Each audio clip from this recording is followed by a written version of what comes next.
Chapter 1. Somewhere between sleep and wakefulness, Olive enjoyed the sensation of someone next to her in bed. There was no physical contact, just the soft radiation of warmth and breath, and the vague, tugging feeling of a body close to hers. Daylight brightened the inside of her eyelids, and still she resisted, clinging to the edge of sleep and the elusive presence of her companion. It had been almost 6 months since she had shared a bed. She'd forgotten what a delicious feeling it was. They were as snug as a pair of mice burrowed into a pile of wood shavings. The brush of a calf against her own bare leg broke the spell. It was a very solid, very hairy calf. Olive opened her eyes.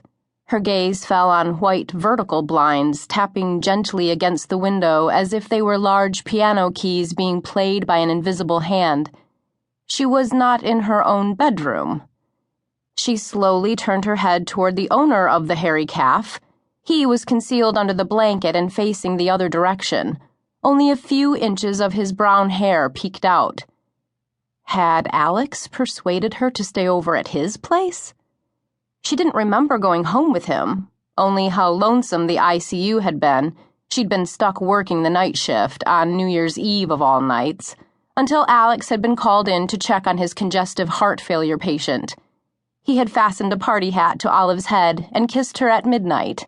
Sure, he'd also kissed Mrs. Conrad, the 72-year-old wife of Olive's patient, but only because Mrs. Conrad had been determined to stay up and watch the countdown on TV. No one should ever ring in the new year alone, Alex had said. Olive lifted the sheet to look down at her body. Oh, shit. She wasn't naked, thank God for that, but what she was wearing wasn't much better. A black camisole and hot pink underwear. She lifted the sheet a little higher to see if she could discern Alex's state of dress, but the sheet was tucked tightly beneath him. She couldn't believe this. Just when they had started to reconstruct a semblance of a professional work relationship. What had she been thinking? After working a 12-hour shift, she typically went straight home to bed. Had they gone out for celebratory drinks instead? It was disconcerting that she couldn't remember. She felt sleazy. She slipped out of bed and began to hunt for her navy blue scrubs. They weren't on the floor next to or under the bed. She crept to the other side of the bed and looked down at the blanketed cocoon. Alex's face was covered. He didn't stir. No clothes on the floor, no socks, no pants, no boxers, and certainly no blue scrubs. Only a TV remote, a man's watch, and a folded newspaper littered the beige carpeting. Alex's bedroom looked less cluttered than she remembered it. Where were his skis, his swim fins, his precariously stacked medical reference books? Still, the room looked awfully familiar. She stopped in front of the dresser. Definitely not Alex's dresser, which was a huge German wardrobe, a family heirloom. This dresser was 6 drawers high with a scratched mahogany finish. It was as recognizable to her as her own childhood dresser, which had been painted white with pink stenciled bows.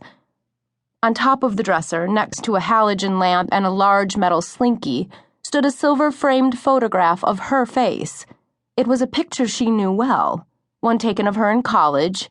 In it, she wore a gray woolen cap with a red pompon on top. Her nose was pink from the cold, her eyes were slits against the glare of the snow. It was a picture only one person had ever admired. Phil? Her voice sounded loud in the silent room. What? Was the muffled reply from the bed. Phil, she repeated in disbelief. The lump under the blanket squirmed a little. She hurried to his bedside and gently pulled the blanket away from the face of her ex-boyfriend. His features were at once both familiar and foreign to her. A shock of dark brown hair, neat, thick eyebrows, a long, slightly crooked nose, brown stubble above his lip and across his cheeks and chin, a small dark freckle under his left eye. Her breath caught in her throat as she stared down at him. Her worry dissipated and was replaced by a kind of relief, a flutter of joy.